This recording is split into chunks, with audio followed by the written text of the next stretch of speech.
अस्सलाम वालेकुम grade 10 students. आज हमारा यूनिट नंबर 7 का ही एक्सरसाइज 7.2 का लेक्चर नंबर 1 है। इसमें आपको बताया था कि पहले लेक्चर मैंने बताया था कि किस तरह से आपने डीएमएस से सर्कुलर सिस्टम में पाई रेडियंस में कन्वर्ट किया था, या पाई रेडियंस से किस तरह सर्कुलर डीएमएस सिस्टम में कन्वर्ट किया था। आज हम L is equal to R theta वाले क्वेश्चंस करेंगे। इसमें क्या होगा, आपको सेंट्रल एंगल कहीं पे निकालना होगा, कहीं पे लेंथ ऑफ द आर्क निकालनी होगी, कहीं पे रेडियस निकालना होगा। तो तकरीबन हर किस्म के सवाल में से मैंने एक एक आधा पार्ट सेलेक्ट किया। उम्मीद है आपको कॉन्सेप्ट क्लियर हो जाएंगे। सबसे पहले क्वेश्चन नंबर 6 सेलेक्ट किया। इसमें उसने पूछा कि अगर घड़ी की सुई जो सर्कुलर फॉर्म में हो, अगर वो 3 बजे यानी 3 o'clock पे कौन सा एंगल क्रिएट होगा। वैसे भी आप देखें अगर 3 o'clock हो तो सामने नज़र आ रहा है कि एंगल 90 डिग्री का बनता है, लेकिन हमने इसको कैलकुलेट करके दिखाना है। कैसे, ये देखें क्लॉक बनाया है मैंने, इस पर 3 o'clock का निशान बना दिया। अब मैंने आपको बताया था कि 1 complete rotation is equal to 360 degree होती है, और ये वैल्यूज़ बताई थी कि 1 complete rotation is equal to 360 degree, और फिर 1 मिनट जो है, क्योंकि इसके 12 इक्वल पार्ट्स होते हैं, क्योंकि जो हमारा घड़ी का सुई होती है वो 12 घंटे में, यानी 1 2 3 4 5 6। तो इसका तरीका क्या होता है कि जो भी आपके पास 360 डिग्री उसका 12 से डिवाइड कर देंगे, उसको मल्टीप्लाई कर दें 1/12 से, ताकि ईच मिनट हैंड का एंगल आ जाए। तो लिखेंगे angle of each minute is equal to 1/12 multiplied by 360।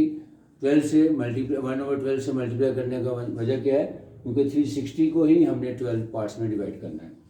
तो यहाँ से एंगल आ गया theta is equal to 1/12 multiplied by 2 pi radians. अब 2 पाई रेडियंस क्यों किया है, क्योंकि एंगल हमेशा जो रेडियंस में होता है, और ये भी आपको बताया था कि 360 डिग्री जो है वो 2 पाई रेडियंस के इक्वल होता है, और 180 डिग्री जो है वो पाई रेडियंस के इक्वल। वही जो आपको कॉन्सेप्ट बताए थे, कहा था कि ये वैल्यू जो आपने याद रखनी वो यहाँ पे काम आ रही है। तो theta is equal to 1/2 multiplied by 2 pi radians, 2 1 2 2 6 12, यानी theta is equal to 1/6 pi radian, या पाई/6 रेडियन आ गया। अब क्योंकि 3 o'clock का टाइम पूछा है, तो 3 o'clock है तो इसको 3 से मल्टीप्लाई कर देंगे। अगर 4 o'clock होता, 5 o'clock होता, 8 o'clock होता, तो जितना टाइम पूछा जाएगा उससे उसको मल्टीप्लाई कर देंगे। क्योंकि 3 o'clock का पूछा तो 3 मल्टीप्लाइड बाई 1/6 पाई रेडियंस।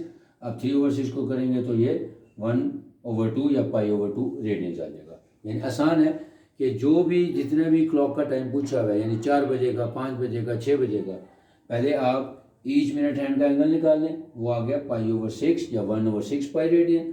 फिर 3 o'clock का तो उसको 3 से मल्टीप्लाई करते हैं, 4 o'clock होता तो उसको 4 से मल्टीप्लाई करते थे। अब आते हैं क्वेश्चन नंबर 1 पे। अब क्वेश्चन नंबर 1 में क्या है, उसने दिया हुआ लेंथ ऑफ द आर्क दी हुआ 4.5 मीटर, रेडियस दिया हुआ 2.5 मीटर, और थीटा की वैल्यू यानी सेंट्रल एंगल फाइंड करना है। तो अगेन लिखेंगे यूजिंग फार्मूला, या as we know that L is equal to R theta, या theta is equal to L over R. Values दी हुई है, एल की भी दी हुई है, आर की भी दी हुई है। 4.5 divide by 2.5 is equal to 1.8 radian. यानी जब भी आपने एंगल निकालना है वो हमेशा रेडियंस में ही होता है। लिहाजा जो भी आपका आंसर आ रहा है, चाहे एल ओवर आर आ रहा है या आर ओवर एल आ रहा है, तो उसके साथ रेडियंस लिखा जाएगा। बहुत आसान था। फिर क्वेश्चन नंबर 2 का पार्ट नंबर 2 सेलेक्ट किया है। थीटा दिया हुआ 60 डिग्री एंड 30 मिनट्स, रेडियस दिया हुआ 15 मिलीमीटर, और length of the arc find करनी है। अगेन सबसे पहले ये मैंने क्वेश्चन इसलिए सेलेक्ट किया कि जो उसका सिंगल पहला पार्ट था वो आसान था, उसमें एंगल जो है वो रेडियंस में दिया हुआ था। तो रेडियंस में दिया हुआ तो जस्ट आपने वैल्यूज पुट करनी है, लेकिन क्योंकि एंगल डिग्रीज में या डीएमएस में दिया हुआ था, तो इसको पहले कन्वर्ट करेंगे इनटू रेडियंस, और उसके बाद फिर L is equal to R theta से सॉल्व करेंगे। कैसे, theta is equal to 60 degree 30 minutes. अब पहले इसको मैं डेसिमल फॉर्म में कन्वर्ट करूंगा ताकि ये डिग्री बन जाए। जब डिग्री बनेगी उसके बाद फिर हम इसको पाई रेडियन में कन्वर्ट करेंगे। तो वैसे ही 60 डिग्री वैसे ही आ गया, प्लस 30/60 ये डिग्री बन गया। अब क्योंकि डिग्री से मिनट से डिग्री में जा रहे हैं, लिहाजा उसके कन्वर्जन रेट से उसको डिवाइड किया, जो पहले आपको सिखाया था। ये आ गया 60.5 डिग्री। अब इसको लिखेंगे 60.5 मल्टीप्लाइड बाई 1 डिग्री, और 1 डिग्री की वैल्यू क्या होती है, पाई/180 रेडियंस। तो 60.5 मल्टीप्लाइड बाई पाई/180 रेडियंस, तो ये आ गया 1.056 रेडियन। अब यहाँ पे भी वही कि पाई की वैल्यू आप 3.14 भी 143 भी यूज़ कर सकते हैं, 22/7 भी यूज़ कर सकते हैं, और जो कैलकुलेटर के ऊपर पाई का सिंबल होता है वो भी यूज़ कर सकते हैं। मैंने वो सिंबल यूज़ करके वैल्यू निकाली, तो 1.056 रेडियन आ गया।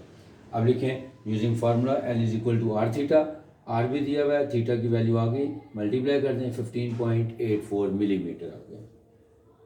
अब क्वेश्चन नंबर 3 में से भी मैंने पार्ट नंबर 2 सेलेक्ट किया क्योंकि इसमें भी जो एंगल दिया हुआ है वो डिग्रीज में दिया हुआ है। L is equal to 52 centimetre, theta is equal to 45 degree और R फाइंड करना था। अगेन पहले थीटा को आप कन्वर्ट करेंगे पाई रेडियंस में, वैसे ही theta is equal to 45 degree या 45 मल्टीप्लाइड में 1 डिग्री, और 1 डिग्री की वैल्यू होती है पाई ओवर 180 रेडियंस। इससे इसको मल्टीप्लाई किया 0.785 रेडियंस बन गया। अब आगे लिखेंगे using formula L is equal to R theta और R is equal to L over theta. Values put करें, कैलकुलेटर से सिंपलेस्ट फॉर्म में आंसर निकालें, 66.24 सेंटीमीटर आ गया। अब आते हैं क्वेश्चन नंबर 5 को, थोड़ा सा टेक्निकल क्वेश्चन है, समझ लीजिएगा। ये क्वेश्चन नंबर 5 में रेडियस दिया हुआ है 10 मीटर और थीटा नहीं बताया हुआ, सिर्फ उसने ये बता दिया हुआ है कि 3.5 रोटेशंस हुई हैं किसी भी चीज़ की। तो मैंने कहा था कि 1 कंप्लीट रोटेशन जो होती है वो 360 डिग्री होती है और 360 डिग्री जो होती है वो 2 पाई रेडियन के इक्वल होता है। तो वही जो कॉन्सेप्ट आपको दिए थे उसको यहाँ पे अप्लाई करेंगे और L फाइंड करना है कि 3.5 रोटेशंस के बाद क्या लेंथ बनेगी या कितना circle part of the circle आएगा। तो हम लिखेंगे सबसे पहले theta is equal to 2 pi radian, क्योंकि 1 कंप्लीट रोटेशन जो है वो 2 पाई रेडियन के इक्वल होती है। अब 3.5 रोटेशन हुई हैं, जैसे इसको मल्टीप्लाई कर देंगे 3.5 से, तो 3.5 मल्टीप्लाइड बाई 2 पाई रेडियन यानी 7 पाई रेडियन की आ गई वैल्यू कि एंगल हमारा रेडियंस में आ गया। अब लिखेंगे using formula L is equal to R theta, तो R की वैल्यू दी हुई थी 10 मल्टीप्लाइड बाई 7 पाई रेडियन, यानी अब उसके बाद कैलकुलेटर से आंसर निकाल लें आप 219.9 मिलीमीटर या मीटर, और अगर हम इसको राउंड ऑफ करेंगे तो ये 220 मीटर जो बुक के आंसर के साथ एग्जैक्टली टैली कर देगा। रिवाइज करवा देता हूँ, बहुत आसान है कि सबसे पहले अगर क्लॉक वाला क्वेश्चन आए तो आपने देखना है कि 3 o'clock 4 o'clock या 5 o'clock जो सा भी टाइम पूछा है, पहले आपने 1 कंप्लीट रोटेशन को 360 डिग्री करना है। 360 डिग्री के बाद क्योंकि वो 2 पाई रेडियन के इक्वल होता है तो 2 पाई रेडियन, और फिर इसको 12 से डिवाइड करें ताकि 1 मिनट हैंड का एंगल आ जाए। फिर जो भी टाइम दिया होगा उसको उससे मल्टीप्लाई कर देंगे। फिर L is equal to R theta में ये भी सारे सवाल आसान है, जो भी वैल्यू फाइंड करनी, सिर्फ आपने ये देखना है कि theta must be in radiance.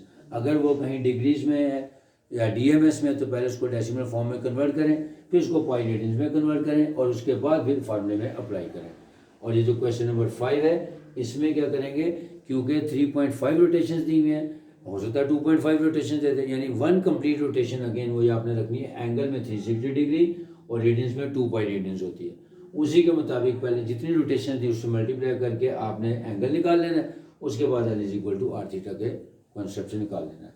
अब इंशाल्लाह जो बाकी इसके रिमेनिंग क्वेश्चन है 7.2 के, वो कॉन्सेप्ट इससे डिफरेंट है, उसमें क्या होगा एरिया ऑफ द सेक्टर निकालना है। तो इंशाल्लाह वो इसके आने वाले इसके बाद में आने वाले लेक्चर में आपको एरिया ऑफ द सेक्टर के क्वेश्चन भी करवाऊंगा। Hope you will understand.